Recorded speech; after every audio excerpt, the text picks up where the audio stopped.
میں جو مجھ پہ گزرتی ہے بتاؤں کس کو. چل گیا بھائی کی گردن پہ عدو کا خنجر. کرب و بلا سے جس کو ہدایت نہیں ملی، بینائی تو ملی بصارت نہیں ملی، اور اس سے بڑا غریب نہیں کائنات میں جس کو غم حسین کی دولت نہیں ملی. لا حول ولا قوة الا باللہ العلی العظیم. حسبنا اللہ ونعم الوکیل، نعم المولا ونعم النصیر. اعوذ باللہ من الشیطان الرجیم. بسم اللہ الرحمن الرحیم. الحمد للہ رب العالمین، والصلاة والسلام علی اشرف الانبیاء والمرسلین، سیدنا و نبینا و حبیب قلوبنا و طبیب نفوسنا و شفیع ذنوبنا مولانا ابی القاسم محمد. اللہم صلی علی محمد و آل محمد وعجل فرجہم وعلی اہل بیتہ الطیبین الطاہرین المعصومین المظلومین ولعنۃ اللہ علی اعدائہم وظالمیہم من یومنا ھذا الی یوم الدین. تمام تعریفیں، تمام حمد و ثنا اس ذات باری تعالیٰ کے لیے کہ جو تمام جہانوں کا خلق کرنے والا اور پالنے والا ہے. سب پر اسی کا حکم جاری ہے، ہر شے پر اسی کا علم حاوی ہے. لائق حمد و ثنا ہے وہ ذات کے جو وحدہ لا شریک ہے. وہ خالق ہے، وہ مالک ہے، وہ رازق ہے. اور کیسا رازق کہ جو زمین کی آخری تہ میں موجود ننھے سے کیڑے کو بھی رزق پہنچا رہا ہے. اور ہمارا سلام ہو ان ذوات مقدسہ پر کہ جنہیں اللہ نے ہمارے لیے وسیلہ قرار دیا. اللہم صلی علی محمد و آل محمد وعجل فرجہم. شکر ہے پروردگار عالم کا کہ اس نے ہمارے دلوں میں ان ہستیوں کی محبت اور مودت کو قرار دیا کہ جن سے وہ خود محبت کرتا ہے. آج کی فرش ازا، آج کی تاریخ منسوب ہے شہنشاہ وفا باب الحوائج غازی ابوالفضل العباس سے. مگر ہمیشہ کی طرح مجلس کا آغاز کروں گی اپنے وقت کے امام کے ذکر سے، اس لیے کہ فرش ازا پر آ کر اگر اپنے وقت کے امام کی معرفت کو حاصل کرنے کی کوشش نہ کی تو یقیناً عزاداری امام مظلوم کا مقصد فوت ہو جاتا ہے. اس لیے کہ کربلا برپا ہی اس لیے ہوئی کہ وہ اپنے وقت کے امام کو پہچانتے نہیں تھے، ان کی معرفت نہیں رکھتے تھے. اور ہم دیکھتے ہیں کہ کربلا کے شہداء میں، حسین پر جان نثار کرنے والوں میں جو مقام جناب عباس کو حاصل ہے وہ کسی اور شہید کو حاصل نہیں. اور اس کی بنیادی وجہ ہی یہی ہے کہ جس طرح معرفت امام رکھتے ہوئے عباس نے اطاعت امام کی ہے اس کی مثال نہیں ملتی. آج ہم دیکھتے ہیں کہ کربلا کی سرزمین پر جس طرح سید الشہداء کا روضہ پوری آب و تاب کے ساتھ چمک رہا ہے، بالکل اسی طرح عباس کا روضہ بھی چمکتا ہے. گنج شہیدہ میں موجود تمام شہداء کو جب ہم سلام کرتے ہیں، جب ہم ان کی زیارت پڑھتے ہیں تو جمیع الشہداء کہہ کے پڑھتے ہیں، لیکن جب عباس کی زیارت پڑھتے ہیں تو علیحدہ سے پڑھتے ہیں. یہ مقام جناب عباس کو اسی اطاعت امام کی وجہ سے حاصل ہوا ہے. اور امام حسین علیہ السلام کا اپنے ہر زائر کے لیے یہ حکم ہے کہ جب میرے روضے پر زیارت کے لیے آؤ تو پہلے عباس کے در پر جا کر اجازت طلب کرو، پہلے عباس کو سلام کرو، پہلے عباس کی زری کی زیارت کرو، پھر میری زری پر زیارت کے لیے آؤ. اور یہ مقام صرف معرفت امام اور اطاعت امام کی وجہ سے ہے. جیسے جیسے معرفت قوی ہوتی چلی جاتی ہے ایسے ایسے اطاعت بڑھتی چلی جاتی ہے. عزاداران امام، ہم کیونکہ غیبت کبریٰ میں زندگی گزار رہے ہیں اور اپنے وقت کے امام کے منتظر ہیں.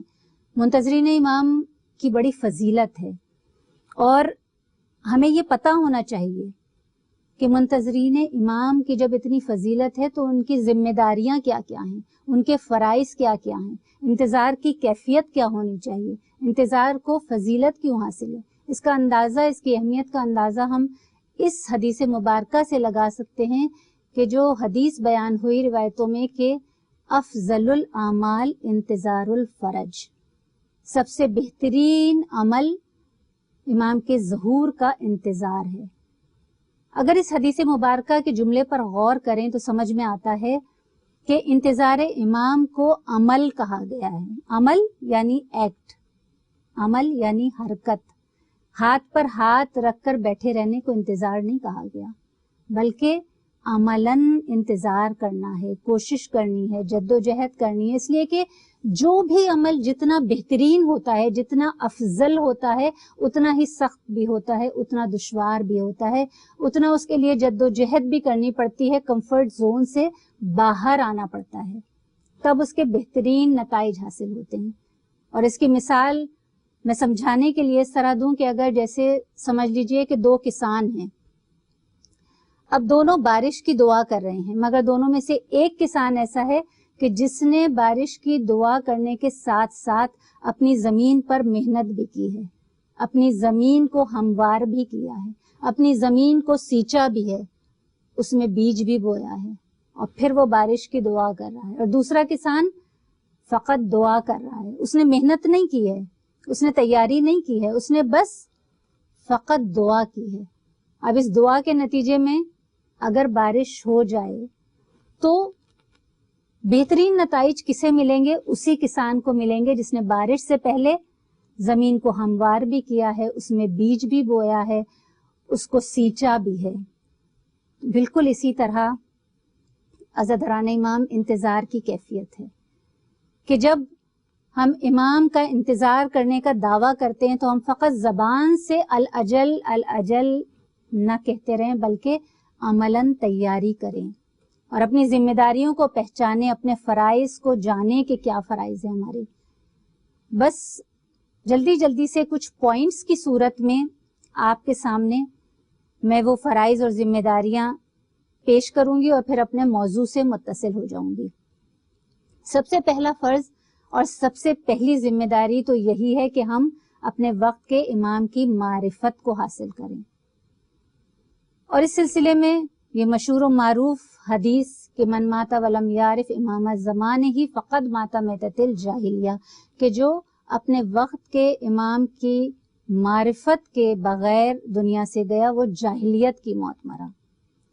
عزاداران امام، اس حدیث مبارکہ پر بھی اگر غور کریں تو ایک بات سمجھ میں آتی ہے کہ اس حدیث میں وقت کے امام کی معرفت کی بات ہو رہی ہے. بے شک وہ جو ہمارے امام سے پہلے 11 امام ہیں، ان کی ولایت کا اقرار، ان پر ایمان، ان کی معرفت کا حاصل کرنا بھی بہت اہم ہے.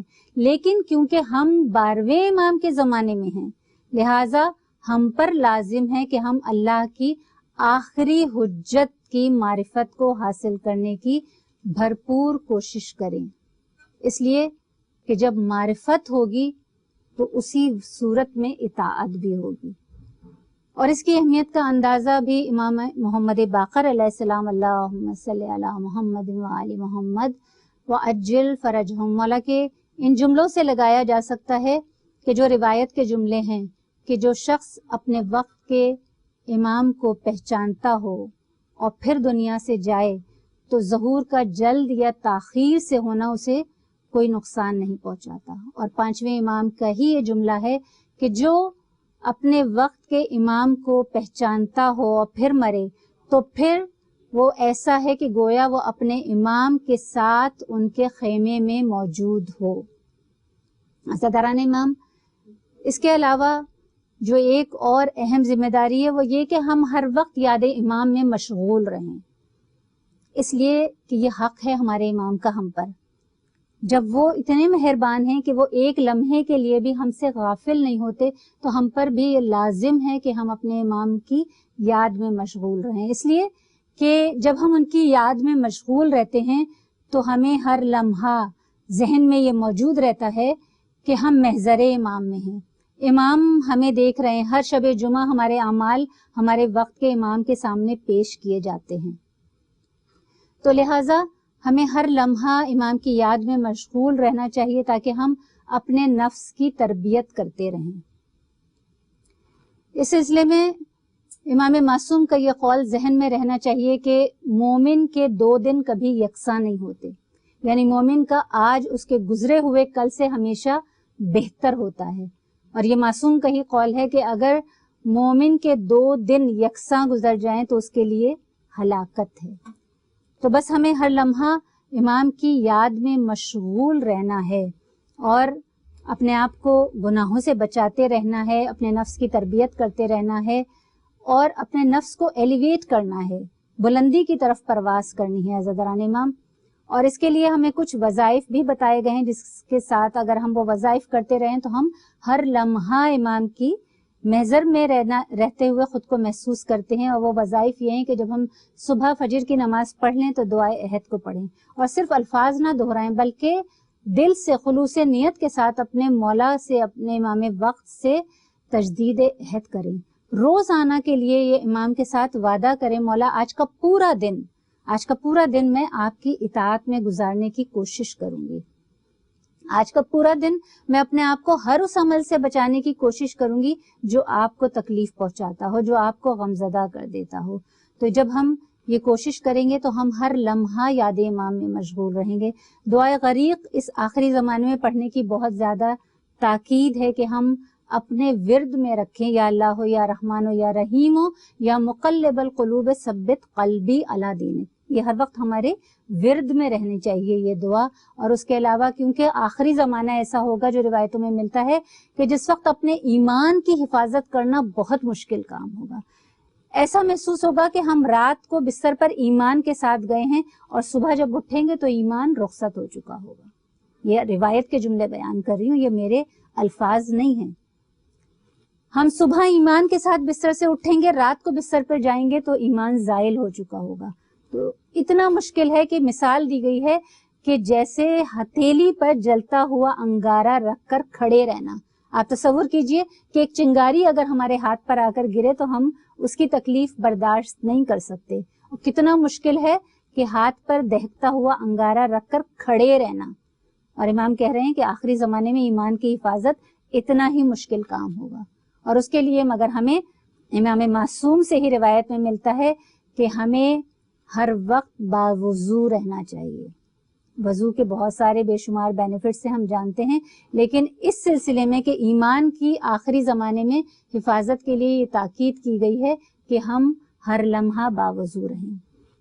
بس ایک اور اہم ذمہ داری یہ ہے کہ آپس میں مومنین اتحاد کو قائم رکھیں. جو آج ہم دیکھتے ہیں کہ ہمیں مومنین کے درمیان اتحاد کی فضا نظر نہیں آتی.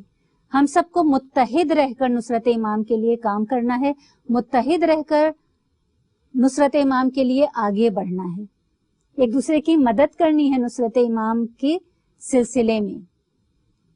اور ایک آخری میں فرض اور ذمہ داری بیان کروں پھر موضوع سے متصل ہوں کہ ایک ذمہ داری یہ ہے کہ ہمارے پاس ہر لمحے ایک جامع منصوبہ ہو. ایسا منصوبہ کہ جس وقت امام ظہور کریں گے اور جب امام کی حکومت پوری دنیا پر قائم ہوگی. ہم جانتے ہیں کہ امام زمانہ علیہ السلام کی حکومت صرف کسی ایک خطے، کسی ایک علاقے، کسی ایک شہر میں نہیں ہوگی، بلکہ اس وقت دین اسلام غالب آ چکا ہوگا اور پوری دنیا پر امام حکومت کریں گے. تو اس وقت امام کے اہداف کو پورا کرنے کے لیے جو منصوبے ہونے چاہیے وہ ہمارے پاس ابھی سے موجود ہوں، ہم ان پر کام کریں. اور اس سلسلے میں ہمیشہ جوانوں کو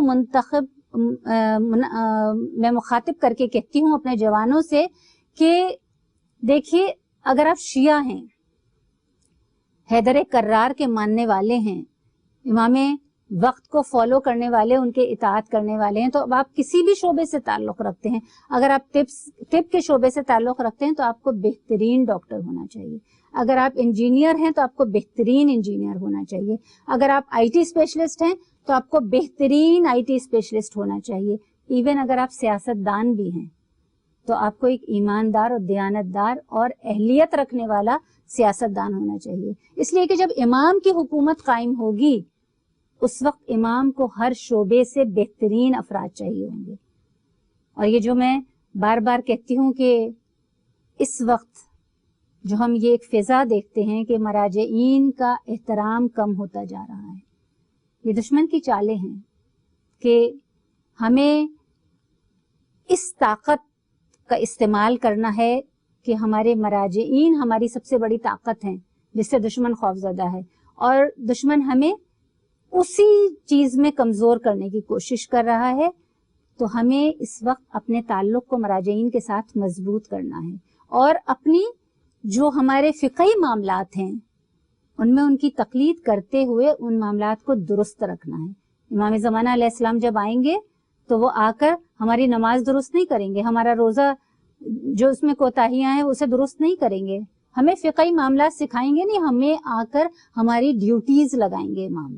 یہ تیاریاں ہمیں امام کے آنے سے پہلے کرنی ہیں، اور یہی ظہور امام کی تیاریاں ہیں، یہی ظہور امام کے لیے راہ کو ہموار کرنا ہے. تو زائرین امام بس یہ دعا کرتے ہوئے خلوص نیت کے ساتھ کہ پروردگار ہمیں احسن طریقے سے اپنی ذمہ داریاں ادا کرنے کی توفیق عطا فرما دے. بار الہ ہمیں ہمارے وقت کے امام کی نصرت کرنے والوں میں شامل کر دے. اور اس دعا کی قبولیت کے لیے خلوص نیت کے ساتھ ایک مرتبہ درود پڑھیے، اللہم صلی علی محمد و آل محمد وعجل فرجہم. اور آج کا جو میرا موضوع ہے وہ شخصیت ابو الفضل العباس، میرا وہ مولا کہ جس کی بے شمار فضیلتیں ہیں، مگر ایک فضیلت اتنی خوبصورت ہے جو ہر فضیلت پر بھاری ہے. اور وہ فضیلت کیا ہے؟ شہزادی کونین بی بی فاطمۃ الزہرا سلام اللہ علیہا، اللہم صلی علی محمد وآل محمد وعجل فرجہم. میری بی بی کا یہ جملہ کہ عباس میرا بیٹا ہے. عزیزان امام، یہ بہت بڑی فضیلت ہے مولا عباس کی کہ ان کی ولادت سے قبل بی بی نے عباس کو اپنا بیٹا کہا ہے. ان کی ولادت سے قبل شہزادی زینب کے ذریعے مولا عباس کو سلام بھیجا ہے. اور یہی وجہ تھی کہ جس وقت جناب عباس کی ولادت ہوئی ہے اور شہزادی زینب نے اپنی آغوش میں لیا ہے تو کان میں کچھ کہہ رہی ہیں. مولا امیر المومنین بی بی سے کہتے ہیں کہ زینب ابھی تو بھائی بہت چھوٹا ہے، ابھی اس سے کیا باتیں کر رہی ہو؟ تو میری بی بی نے کہا بابا ایک امانت ہے میرے پاس اماں کی، جب دنیا سے جا رہی تھی اس وقت اماں نے میرے سپرد کی تھی کہ جب میرا عباس دنیا میں آئے تو اسے میرا سلام پہنچا دینا. بہت بڑی فضیلت ہے میرے مولا کی. عزاداران امام، بہت سے ایسے فضائل ہیں مولا کے جو ممبروں سے ذکر بھی نہیں ہوتے. عباس کی جلالت کی بات تو ہوتی ہے لیکن بہت سے لوگ یہ نہیں جانتے کہ کتنا حلیم ہے میرا مولا، کتنا کریم ہے میرا مولا، کیسا فصیح و بلیغ ہے میرا مولا. اور کیوں نہ ہو فصاحت و بلاغت، امیر المومنین کا بیٹا ہے. اور شجاعت اور سخاوت تو اس میں تو عباس کی مثال نہیں ملتی. اور لفظ وفا کی خوبصورتی تو میں سمجھتی ہوں اسی وجہ سے ہے کہ یہ لفظ شہنشاہ وفا سے منسوب ہو گیا. اور میں یقین سے کہتی ہوں کہ جو عباس کے در کی نوکری کرنے والا ہو، جو عباس کے در کی غلامی کرنے والا ہو، وہ کبھی ایک تو بزدل نہیں ہو سکتا اور دوسرا بے وفا نہیں ہو سکتا. اس لیے کہ جس کے دل میں عباس کی حقیقی محبت ہوگی، وفا اور شجاعت اس کی فطرت میں شامل ہو جاتی ہے. اسی لیے کہتے ہیں کہ عباس وہ وفا کی مکمل کتاب ہے، جس نے بھی چھو لیا وہ وفادار ہو گیا. عباس کی کون کون سی فضیلت بیان کروں؟ جانتی ہیں کہ کون ہے عباس؟ عباس بے مثال دلاور کا نام ہے. عباس بے مثال دلاور کا نام ہے. عباس بحر حق کے شناور کا نام ہے. عباس دین کے درد کے یاور کا نام ہے. عباس صبر صبح خاور کا نام ہے. اور جرت کی ابتدا بھی یہی انتہا بھی ہے. جرت کی ابتدا بھی یہی انتہا بھی ہے، عباس دو جہاں میں میرا آسرا بھی ہے، اور تاثیر التماس دعا اور دعا بھی ہے، بندہ بھی رب کا ہے یہی، رب وفا بھی ہے دی اسی کے در کا، نمازی بنا ہوا، ہو کر شہید بھی جو ہے غازی بنا ہوا۔ ہاں عزاداران امام، شہید ہو کر بھی میرا عباس غازی کہلاتا ہے۔ یہ مرتبہ کسی کو حاصل نہیں ہے۔ کیوں؟ جنگ کا ایک اصول ہوتا ہے کہ جو جنگ جیتتا ہے اس کا پرچم ہمیشہ سربلند رہتا ہے۔ آج دنیا کے ہر خطے میں، ہر ملک میں، ہر شہر میں چپے چپے پر اگر کسی کا پرچم سربلند ہے تو وہ میرا مولا عباس ہے۔ یزید کا پرچم کوئی نہیں جانتا تو فاتح کون ہے؟ میرا مولا۔ اس لیے کہ گھر کسی کا بھی ہو، پرچم حسین کے علمدار کا نظر آتا ہے، علم حسین کے سپہ سالار کا لگا ہوتا ہے۔ یہ علمدار کا لقب بھی عباس کو کربلا میں ہی ملا۔ ہم جانتے ہیں کہ لشکر اسلام کی علمداری جناب جعفر طیار نے بھی کی، عبداللہ ابن رواحہ بھی علمدار رہے، اور خود مولائے کائنات امیر المومنین نے 10 سال علمداری کی ہے۔ لیکن اگر میں لفظ علمدار کہوں تو نہ تو جناب جعفر طیار کا تصور آتا ہے، نہ عبداللہ ابن رواحہ کا تصور آتا ہے، حد تو یہ ہے کہ مولا امیر المومنین کا تصور بھی ذہن میں نہیں آتا، جنہوں نے 10 سال علمداری کے فرائض انجام دیے۔ اور عباس نے کربلا میں فقط 10 گھنٹے علمداری کی ہے۔ لیکن جب علمدار کہتی ہوں تو ذہن کے تصور میں کوئی ابھرتا ہے تو فقط میرا مولا عباس ہے، عباس علمدار۔ اور یہی وجہ تھی کہ جب عباس نے آ کر حسین سے جب جنگ کی اجازت مانگی تھی تو اس وقت حسین نے یہی جملہ کہا تھا کہ عباس تمہیں کیسے اجازت دے دوں، تم تو میرے لشکر کے علمدار ہو۔ عباس نے اس وقت سر کو جھکا کر کہا تھا مولا وہ لشکر کہاں رہا۔ عزاداران امام، میرا مولا عباس جس نے حسین کے کربلا پہنچنے پر 2 محرم کو خیمے دریا کے بالکل قریب نصب کیے تھے۔ کیوں؟ دریا کے بالکل کنارے عباس نے خیمے لگائے تھے، اس لیے کہ جانتے تھے کہ ساتھ چھوٹے چھوٹے بچوں کی مائیں موجود ہیں، اور جب چھوٹے بچے پیاسے ہوتے ہیں نا تو مائیں تڑپ جاتی ہیں۔ تو اس وقت ذہن میں یہ ہوگا کہ اگر پانی کی ضرورت پڑے گی تو کوئی ماں جا کر خود دریا سے پانی بچے کے لیے لے آئے گی۔ لیکن جب خیمے نصب ہو گئے، عباس پہرے پر کھڑے ہیں، اور 4 محرم کو جب شمر کا لشکر پہنچتا ہے، جب عمر سعد کا لشکر پہنچتا ہے، تو عمر سعد عباس کو مخاطب کر کے کہتا ہے کہ عباس یہاں سے خیمے ہٹا لو۔ میرا مولا جلال کے عالم میں تلوار نیام سے باہر نکالتا ہے اور زمین پر ایک خط کھینچتا ہے اور کہتا ہے کہ اگر کسی میں جرت ہے تو اس خط کو پار کر کے دکھا دے، اگر جسم کے برابر کے 2 ٹکڑے نہ کر دوں تو حیدر کرار کا بیٹا نہ کہنا۔ اس وقت عمر سعد نے جب عباس کے یہ تیور دیکھے تو شاید فاتح خیبر کے تیور یاد آ گئے۔ عباس سے الجھا نہیں، حسین سے کہا کہ خیمے یہاں سے ہٹا لیں، اور حسین نے بھی اپنے کسی صحابی کو بلا کر نہیں کہا کہ خیمے ہٹا لو، زینب سے کہا کہ عباس کو بلا کر کہو کہ خیمے دریا سے ہٹا لیے جائیں۔ عزاداران امام، فضہ نے آ کر عباس سے کہا کہ بی بی آپ کو اندر بلا رہی ہیں خیمے میں۔ جناب عباس خیمے کے اندر گئے، زینب نے کہا بھائی یہاں سے خیمے ہٹا لو۔ زینب نے لفظ بھائی کہا، عباس نے عمامہ سر سے اتار دیا، کہا بی بی خیمے ہٹ جائیں گے۔ ابھی وہی عباس جو عمر سعد کو پوری شجاعت کے ساتھ للکار کر آ رہا ہے، زینب کے آگے سر کو جھکا دیا، کہا بی بی خیمے ہٹ جائیں گے مگر مجھے بھائی نہ کہیے، آپ میری آقا زادی ہیں۔ عزاداران امام، ام البنین نے اسی طرح تربیت کی ہے عباس کی کہ تم غلام ہو، یہ آقا ہیں. ہمیشہ خود کو غلام سمجھنا. تمہیں نصرت حسین کے لیے خدا سے مانگا گیا ہے.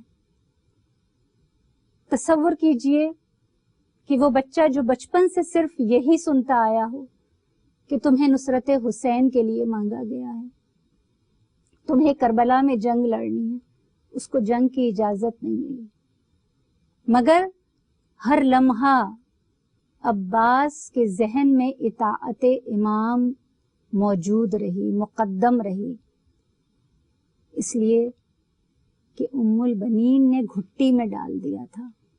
عزاداران امام، یہی وجہ ہے کہ جب شام سے رہائی کے بعد جب قافلہ مدینہ واپس آیا تھا نا، اور بشیر نے آ کر مدینے کی گلیوں میں یہ ندا دی تھی قتل الحسین بے کربلا، کہ حسین کربلا میں مارے گئے، اور جب یہ آواز جناب ام البنین کے کانوں تک پہنچی تھی تو عصا کو تھامتی ہوئی بشیر کے پاس آئی تھی اور آ کر کہا تھا، بشیر تو کس حسین کی بات کر رہا ہے؟ بشیر نے کہا، حسین ابن علی کی بات کر رہا ہوں. کہا، یہ ممکن نہیں ہے کہ میرے عباس کے ہوتے ہوئے حسین مارا جائے. کہا، بی بی عباس تو حسین سے پہلے مارے گئے. کہا، تو شاید میرے عباس کو جانتا نہیں ہے. میں ماں ہوں، میں جانتی ہوں. یہ کیسے ممکن ہے کہ میرا عباس جنگ نہ کر سکا ہو؟ کہا، بی بی عباس کو تو جنگ کی اجازت نہ ملی اور عباس کے سر پر گرز لگا تھا. عباس وہ وار سہ نہ سکے اور زین سے زمین پر آ گئے. کہا، بشیر میرا بہادر بیٹا ایک گرز کا وار نہ روک سکا؟ کہا، ہاں بی بی، اس لیے کہ اس وقت عباس کے بازو نہیں تھے، ایک آنکھ میں تیر پیوست تھا، اور جب سر پر گرز لگا تو عباس خود کو گھوڑے پر سنبھال نہ سکے اور زمین پر نیچے گر گئے. اس وقت جناب ام البنین نے ایک چیخ ماری تھی اور عصا ہاتھ سے چھوٹ گیا تھا، زمین پر بیٹھ گئی تھی. کہا، بشیر تو نے میرا کلیجہ چھلنی کر دیا. بشیر جب کوئی گھوڑے سے زمین پر گرتا ہے نا تو وہ سب سے پہلے بازوؤں کا سہارا لیتا ہے. اگر میرے عباس کے بازو نہیں تھے تو بس مجھے اتنا بتا دے کہ جب وہ زمین پر آیا تھا تو چہرے کے بل آیا تھا یا سینے کے بل آیا تھا. عزاداران امام، بس چند جملے شہادت کے پڑھوں گی اور آپ کی زحمتوں کو تمام کروں گی. عباس کو جنگ کی اجازت تو نہیں ملی، لیکن عباس نے حسین کے آگے سر کو جھکایا اور خیمے سے باہر آ گئے. لیکن باہر خاک پر بیٹھ کر سوچ رہے تھے کہ اب میری زندگی کا مقصد کیا ہے؟ مجھے تو پالا ہی کربلا کے لیے گیا تھا، مجھے تو مانگا ہی کربلا کے لیے گیا تھا. اب یہ سوچ کر پریشان ہو رہے ہیں کہ ایک مرتبہ خیمے سے سکینہ کی آواز آئی، پھوپھی اماں بہت پیاس لگی ہے. عزاداران امام، جب عباس نے سکینہ کی آواز سنی نا، ایک مرتبہ سکینہ کو اپنے پاس بلایا. کہا، سکینہ پیاسی ہو؟ کہا، ہاں چچا بہت پیاسی ہوں، سب بچے بہت پیاسے. کہا، اچھا دوڑ کر اپنی مشق لے آؤ. سکینہ چھوٹا سا مشکیزہ لے آئی. اب سکینہ سے کہا، بس مجھے سفارش کر کے بابا سے پانی لانے کی اجازت دلوا دو. سکینہ کو گود میں لیا، سکینہ کا مشکیزہ تھاما، حسین کے خیمے میں آئے. کہا، آقا مجھے جنگ کی اجازت نہیں ہے، لیکن کیا سکینہ کے لیے پانی لا سکتا ہوں؟ حسین نے کہا، عباس آج سکینہ تمہاری سفارش لے کر آئی ہے، لیکن کل یہی سکینہ بہت روئے گی جب تم نہیں ہوگے. جب شمر تماچے مارے گا اس وقت یہی سکینہ تمہیں بہت یاد کرے گی. عباس. عزاداران امام، عباس کو پانی لانے کی اجازت مل گئی. اب عباس خیمے سے باہر نکلے. عباس کے گھوڑے کا رخ فرات کی طرف ہے. عباس کو جنگ کی اجازت نہیں ہے، لیکن دشمن پر اتنی ہیبت ہے عباس کی کہ عباس کا گھوڑا جب فرات کی طرف جا رہا ہے تو فوج اشقیاء ہیبت سے ہٹتی جا رہی ہے، عباس کو خود ہی راستہ دیتی جا رہی ہے. عباس نے گھوڑا فرات میں ڈال دیا. 3 دن کی پیاس ہے عزاداران امام. ذرا تصور کیجیے، چلو میں پانی لیا، پانی کو منہ سے نہیں لگایا، بس پانی کو فقط دیکھا تو پانی میں سکینہ کا چہرہ نظر آیا. کہا سکینہ گھبراؤ نہیں، بس چچا پانی لے کر ابھی آ رہا ہے، اور یہ کہہ کر فرات میں پانی کو پھینک دیا. میں نے کہا تھا نا ابتدا میں کہ جو عباس سے حقیقی محبت کرتا ہو، جو عباس سے منسلک ہو جائے، وفا اس کی فطرت میں شامل ہو جاتی ہے. عزادارو، وہ اس پہ وفادار، وہ عباس کا گھوڑا، وہ بھی 3 دن کا پیاسا تھا، لیکن جب دیکھا کہ مالک نے پانی کو منہ نہیں لگایا، عزادارو وہ گھوڑا بھی فرات سے پیاسا نکل آیا، میرا مولا بھی پیاسا نکل آیا. اب عباس کی بس فقط ایک کوشش ہے کہ کسی طرح سکینہ تک پانی پہنچ جائے. عزاداران امام، ارے گھوڑے کا رخ خیمے کی طرف ہے، ہر طرف سے تیر برس رہے ہیں. دشمن کی بس ایک کوشش ہے کہ خیمہ حسینی تک کسی طرح پانی نہ پہنچنے پائے، اور عباس کی بھی ایک ہی کوشش ہے کسی طرح ارے سکینہ تک پانی پہنچا دوں. عزاداران امام، ارے ادھر سکینہ در خیمہ پر کھڑی ہے، چچا کا انتظار کر رہی ہے. ارے ننھے ننھے بچے ساتھ کھڑے ہیں، ہاتھوں میں چھوٹے چھوٹے کوزے ہیں. سکینہ انتظار کر رہی ہے. ایک مرتبہ سکینہ نے دیکھا نشیب سے عباس کا علم نظر آیا. ارے بچوں کی آس بن گئی. سکینہ نے کہا بچوں سے، دیکھو وہ دیکھو میرے چچا کا علم نظر آ رہا ہے، بس اب کچھ دیر کی بات ہے، چچا پانی لے کر آنے والے ہیں. عزاداران امام، بچے انتظار کرنے لگے. ارے ایک مرتبہ سکینہ نے دیکھا کہ عباس کا علم کبھی دائیں ڈولتا ہے، کبھی بائیں ڈولتا ہے. ارے سکینہ کا دل دھڑکنے لگا. بچوں سے کہا جلدی سے کوزے زمین پر رکھ دو، ارے میں دعا کروں گی، تم لوگ آمین کہنا. ارے بچوں نے ننھے ننھے کوزے زمین پر رکھ دیے، ننھے ننھے ہاتھ اٹھا لیے. ایک مرتبہ سکینہ نے کہا پروردگارا میرے چچا کی خیر. عزاداران امام، ادھر سکینہ دعا کر رہی ہے، ادھر عباس پر تیر برس رہے ہیں. ایک مرتبہ دشمن کو یہ احساس ہو گیا کہ عباس کی جان اس وقت عباس کے جسم میں نہیں ہے، اس وقت مشق سکینہ میں ہے. ارے ایک ملون نے دائیں بازو پر وار کیا، عباس کا دایاں بازو کٹ کے زمین پر گر گیا. عباس نے بائیں بازو سے مشق سکینہ کو تھام لیا. ارے بائیں بازو پر وار ہوا، بایاں بازو بھی کٹ کر زمین پر گرا. اب عباس نے دانتوں سے مشق سکینہ کو تھاما. عزاداران امام، ایک مرتبہ عباس نے آسمان کی طرف منہ کیا، کہا پروردگارا میری یہ حاجت قبول کر لے، بریلا کسی طرح سکینہ تک پانی پہنچا دوں.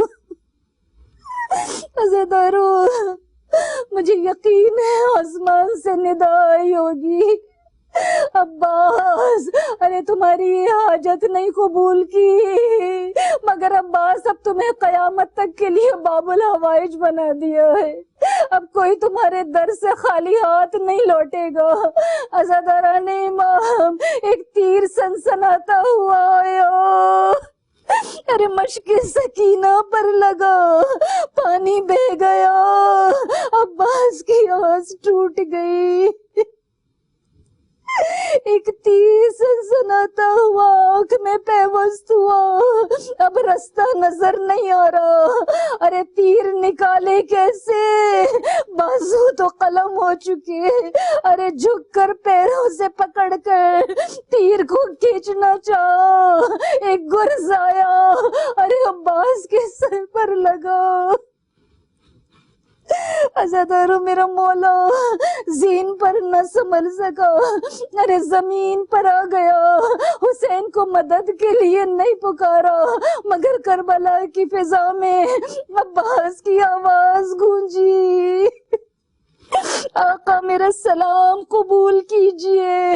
عزادارو حسین کی کمر ٹوٹ گئی، ارے گرتے پڑتے عباس کے قریب پہنچے، ارے جب عباس کے پاس آئے نا، عباس نے کہا آقا، آقا جب دنیا میں آیا تھا سب سے پہلے آپ کا دیدار کیا تھا، آقا اب دنیا سے جا رہا ہوں، سب سے پہلے آپ کی زیارت کرنا چاہتا ہوں عزاداران امام، مگر عباس کہتے ہیں آقا، آقا ایک آنکھ میں تیر پیوست ہے، ایک میں خون بھرا ہے، اگر بازو ہوتے آقا آپ کو کبھی یہ زحمت نہ دیتا۔ ارے حسین نے ابا کے دامن سے خون صاف کیا، حسین کی زیارت کی عباس نے، ارے حسین نے بھی ایک جملہ کہا عباس، ارے عباس جاتے جاتے میری بھی ایک خواہش پوری کر دو، عباس ساری زندگی تم نے مجھے آقا کہا، عباس اب دنیا سے جا رہے ہو، ایک مرتبہ حسین کو بھائی کہہ کر پکار لو، الا لعنت اللہ علی القوم الظالمین۔